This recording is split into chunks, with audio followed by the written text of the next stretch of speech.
अस्सलाम वालेकुम dear viewers, असांजे चैनल sindhipoint.com ते खुशामदीद। अॼु जी हिन वीडियो में असां ॻाल्हि कंदासीं institute of biotechnology and genetic engineering जे बारे में। लास्ट वीडियो में असां तव्हांखे बायोकेमिस्ट्री जे बारे में ॿुधायोसीं। अॼु जी हिन वीडियो में असां बायोटेक्नोलॉजी एंड जेनेटिक इंजीनियरिंग जे बारे में ॿुधाईंदासीं। ही इंस्टीट्यूट भी जेको आहे उहो मेडिकल सां वास्तो रखंदड़ कैंडिडेट्स जे लाइ इंतहाई इम्पोर्टेंट आहे। जेके मेडिकल सां वास्तो रखंदड़ कैंडिडेट्स हूंदा आहिनि उहे MBBS न मिलण खां पोइ डिसअपॉइंट थी वेंदा आहिनि, वरी हू डी फार्मेसी जी चॉइस रखंदा आहिनि। वरी अनफॉर्चुनेटली डी फार्मेसी में भी लिमिटेड कोटा हुजण जे करे उन्हनि खे सीट्स न आहिनि मिली सघंदियूं। उन्हनि जे करे सिर्फ़ उहे ॿ ई चॉइसिस न आहिनि त MBBS डी फार्मेसी, उन सां गॾोगॾु ॿिया ई खोड़ सारा मेडिकल सां वाबस्ता फील्ड्स आहिनि जिन्हनि में हू पंहिंजी पढ़ाई कंटिन्यू रखी करे ऐं पंहिंजे जेको आहे कैरियर में अॻिते वधी सघनि था। उन्हनि मां institute of biotechnology and genetic engineering भी हिकु सुठी चॉइस हूंदी। Institute of biotechnology and genetic engineering Sindh university में 2002 में इस्टेब्लिश कयो वियो ऐं उनखे अप्रैल 2003 में इंस्टीट्यूट जो दर्जो ॾिनो वियो। सभिनी खां पहिरियां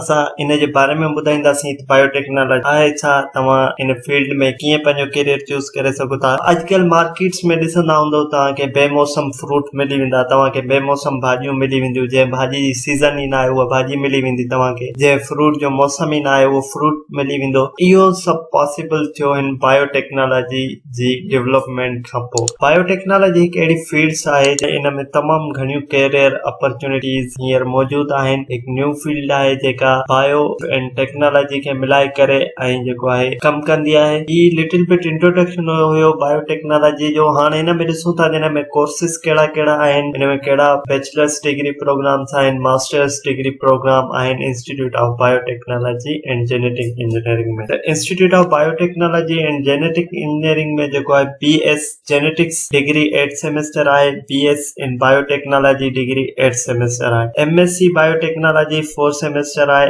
MPhil MS बायोटेक्नोलॉजी 4 सेमेस्टर आहे, MPhil MS जेनेटिक 4 सेमेस्टर आहे ऐं PhD degree in biotechnology and genetics आहे। हाणे हलूं था फर्दर इन जो बैचलर डिग्री प्रोग्राम जा कोर्स ऐं सब्जेक्ट्स कहिड़ा आहिनि उन्हनि जी तरफ़। ही बैचलर डिग्री प्रोग्राम में पहिरियां BS genetics 4 year degree program 8 semester आहे, जंहिंजे लाइ HSC pre medical or general science group with biology जी जेका क्वालिफिकेशन हुजण तव्हां वटि लाज़मी आहे। ऐं उन खां पोइ ही तव्हांखे फर्स्ट ईयर में ही तव्हांखे कोर्सेस पढ़ाया वेंदा जंहिंमें English, Pakistan study, mathematics, cell biology ऐं जेको आहे माइनर तव्हांजो हूंदो जेको तव्हांखे सिलेक्ट करणो पवंदो, थ्योरी ऐं उनजो प्रैक्टिकल हूंदो ऐं ॿियो बि माइनर हूंदो उनजो थ्योरी एंड प्रैक्टिकल। उन खां पोइ सेकंड ईयर में तव्हांखे सब्जेक्ट्स पढ़ाया वेंदा ऐं तव्हांजो थर्ड ईयर आहे ऐं तव्हांजो फोर्थ ईयर आहे ऐं हिते तव्हांखे एनी 2 सब्जेक्ट्स सर्वे करणा पवंदा पंहिंजे रिसर्च प्रोजेक्ट जे लाइ। ऐं उन खां पोइ ही BS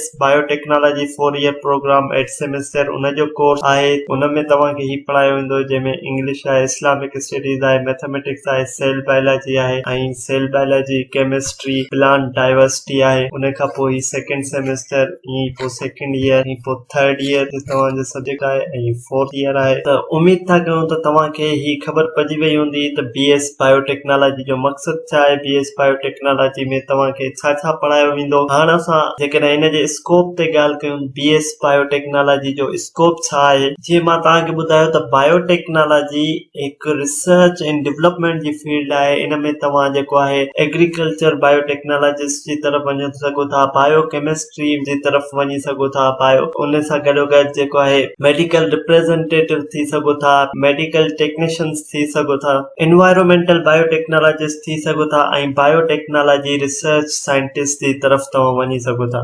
त इहा फील्ड हिकु वसी फील्ड आहे। इन में तमामु घणियूं कैरियर अपॉर्चुनिटीज़ आहिनि। त जेके बि कैंडिडेट्स मेडिकल सां वास्तो रखंदड़ आहिनि या उन्हनि खे मेडिकल फील्ड में ई पंहिंजो जेको आहे कैरियर अॻिते वधाइणो आहे त उहे इन डिपार्टमेंट्स में पंहिंजो जेको आहे एडमिशन हासिल करे सघनि था। मज़ीद अहिड़ियुनि इंफॉर्मेटिव वीडियोस जे लाइ असांजे चैनल खे लाइक कयो, सब्सक्राइब कयो त जीअं असांजी ईंदड़ हर नई वीडियो अव्हां ताईं पहुची सघे। अल्लाह हाफ़िज़।